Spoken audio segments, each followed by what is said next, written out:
Hello, good morning. Katatapos lang po na magdilig ng aming mga pananim ni Pastor Jimmy.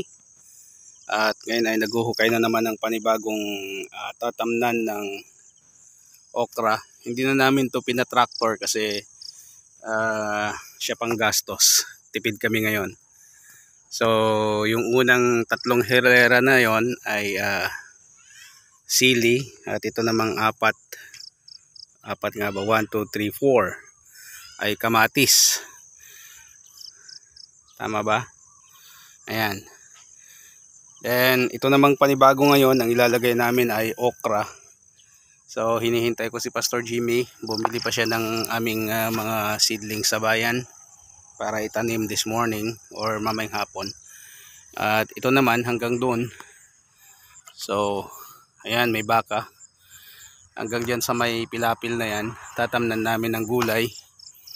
At yung bahaging portion na yan ay tatamnan namin ng kalabasa, at ito ay tatamnan naman ng yung portion na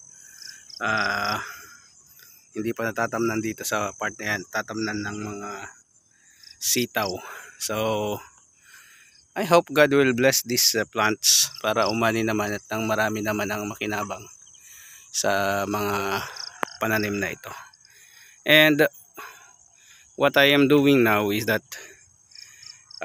habang wala si Pastor Jimmy, nagdilig ako. Yan yung pangdilig natin, hindi po ano yan, tubig po ang laman yan. Ayan, tubig ang laman. At dinidiligan natin ng mano-mano itong ating mga pananim, mga 3 karga na ganyan. So madidiligan na niya ito. Then hopefully pag natamnan na ito lahat ay meron naman tayong nakaabang na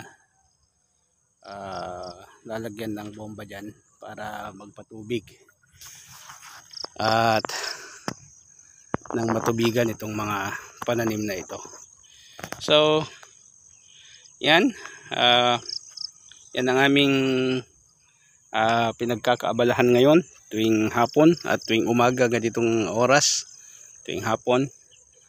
At I hope maging mabunga naman itong aming pagpapagal ni Pastor Jimmy. So ayan, i-update namin kayo kapag tumubo na yung aming mga pananim at mamunga. Okay, God bless.